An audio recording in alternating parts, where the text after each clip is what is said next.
I think we have to talk about the Daily Express.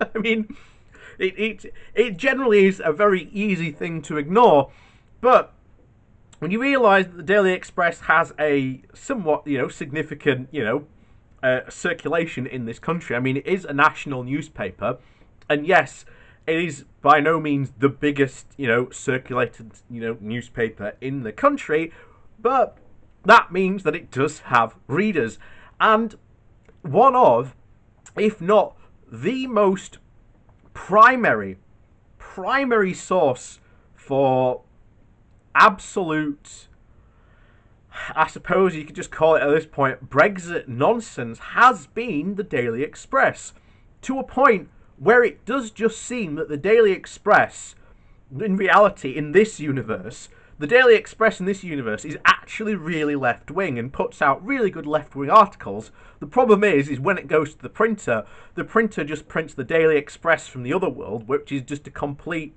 nonsense right-wing newspaper.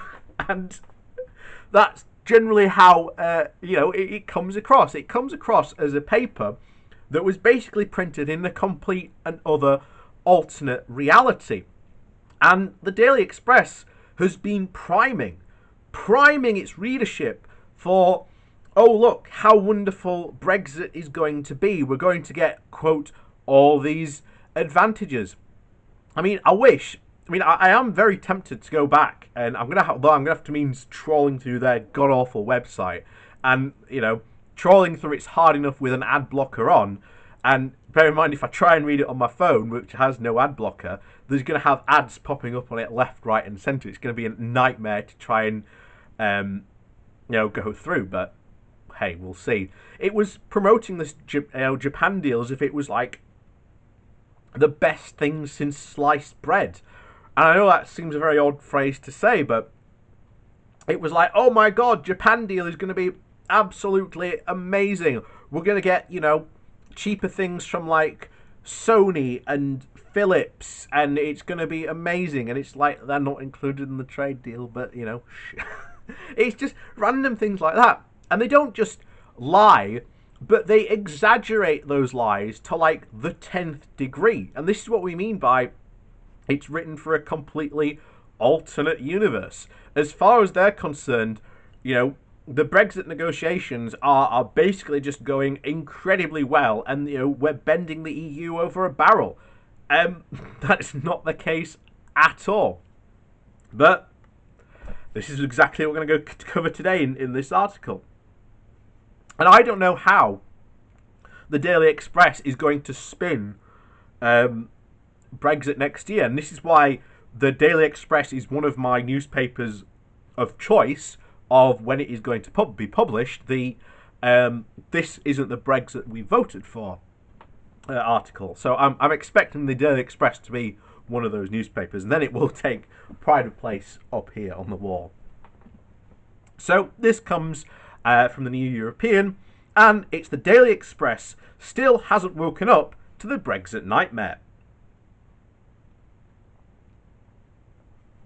It was supposed to be the easiest deal in history. We held all the cards. They needed us more than we needed them.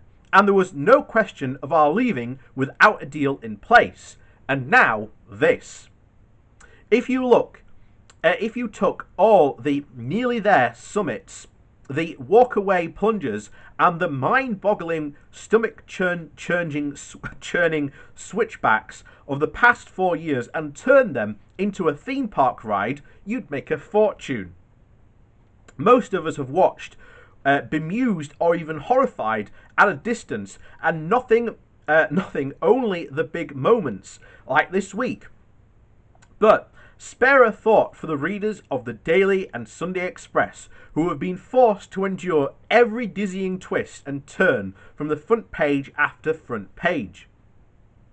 Former Express editor Hugh Wilton likes to take credit for the referendum result. If the printed press was decisive, and it may have well been, it's more likely that it was the bigger beasts like the Mail and the Sun that swung it. But Wilmot did not set the ball rolling a decade ago. After years of fermenting over kettles, hairdryers, and vacuum cleaners and light bulbs, he urged his readers to send a coupon if they wanted a referendum on leaving the EU, and nearly 400,000 did so. They cut out a piece of paper, filled it in, put it in an envelope, stamped it, and posted it. Ask any current editor or any marketing person if they could get people to do that today. And you couldn't get people to do that today. That's a dedicated readership, and from someone coming in marketing, that's very impressive. That if they could get to do that today, if there was no prospect of a prize at the end, and they'd laugh. That response, with far more saying yes than ever actually buy the paper today, was staggering. Willow's crusade had officially begun. As we know, he got the referendum and the result he wanted. He, and subsequently his successor, Gary Jones, then made it his mission to nurture and protect his baby, or our Brexit, as the headline had it. So it has featured on more than half of the Daily Express front pages since the vote, leading the paper over 455 times.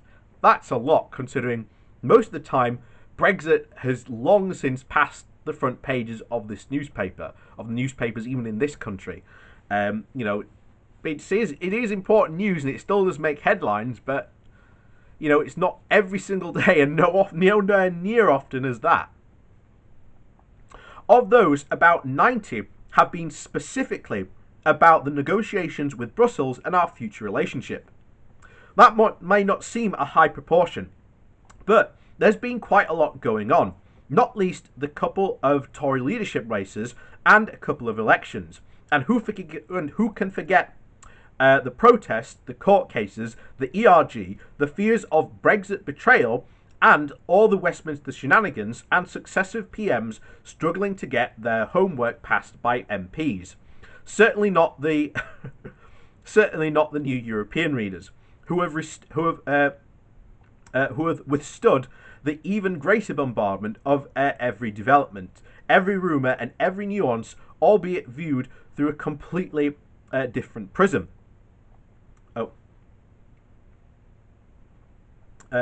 And without leaving proprietors properties offered by Staines the Weather, rising house prices, and the Duchess of Cambridge. You get Brexit commentary here, not the dilute stuff available in the daily prints. But today, as the largest and possible final round of talks begin, let's put all that aside and consider whether the Express reader has been told about previous efforts to reach an agreement. So it all began so optimistically, with a dash to seal the Brexit deal. 3 days after the result was declared, the Express didn't care much who was in charge of signing that deal. It would put its faith in whoever the Tories chose. Early favourite was Boris through to Grove, and I'll lead us out. I'll lead us out of the EU to May, and EU exit will work for Britain. It would have been equally happy had Leadsom won the Battle of the Iron Ladies. Nor was it much bothered about the shape of the deal. Even continued membership of the Single Market and Customs Union was seen as quite acceptable, just as so long as we got out quick and we got our blue passports back. But there was no doubt there would be a deal, and it would be good for Britain. The EU will give us what they want, they declared on the Sunday paper in the July of 2017, based on remarks by a B. Johnson Esquire, the Foreign Secretary. A couple of months later, the Daily latched onto the report that 5.8 million people in Europe relied on Britain for jobs to proclaim why the EU must give us a good deal. On top of that story, they gave us the mantra that no deal is better than a bad deal. Its first airing in this context, courtesy of Leave Means Leave chairman and future Brexit Party MP Richard Trice.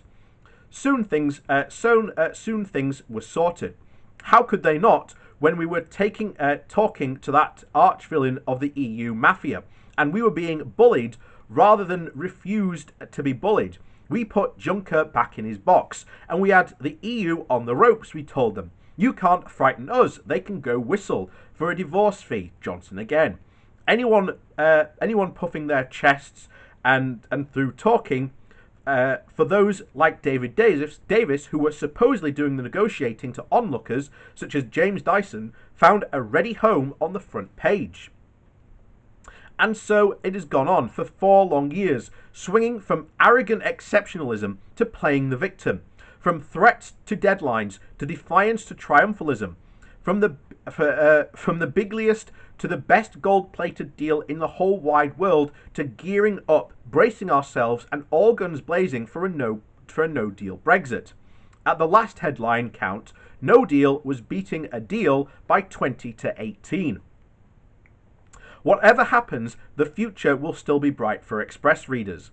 They've been told at least 30 times since 2016 that there will be no stopping booming Britain, even when facing the worst recession in history, with bonuses, boosts, and bonanzas for all. Candy floss at the end of the roller coaster ride will sometimes make you sick. And yeah, I am going to really struggle how, Daily Express readers are going to square this reality. In fact, this has been the question, and we're only a couple of months to find out that exact point, and it's going to be absolutely, well and truly a nightmare. And it's going to be, how are these papers going to square what's going to happen to this country? It's going to be fascinating, and don't worry, we will bring you all the gory details. But nevertheless, it's going to be fun.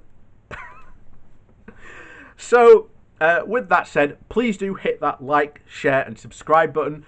It does help out the channel massively, and of course we talk lots about this channel about British politics and of course Brexit, because you can't separate the two. And even past January the 1st, Brexit will be with us and on the mind of political British readership for quite some time to come. I can guarantee you that. And so if you would like to support the channel in a different way, there are links down below to my Patreon page and a one-off donation link should you like to do that. And so, and also, because it's Friday, don't forget, on Saturdays I will be doing my regular Good Morning Walk, where we talk about the week that was in politics, not only just from the UK, but from around the world, should we have news stories coming in that are, big and important. And of course, we have a good back and throw with the chat. They ask me questions, I give my opinion on the questions about what's happening, and so on and so on. We all have generally good time. So be there tomorrow. If not, you can watch the VOD after. So if not, as always, we'll either see you there or we'll see you next time. Thanks for watching.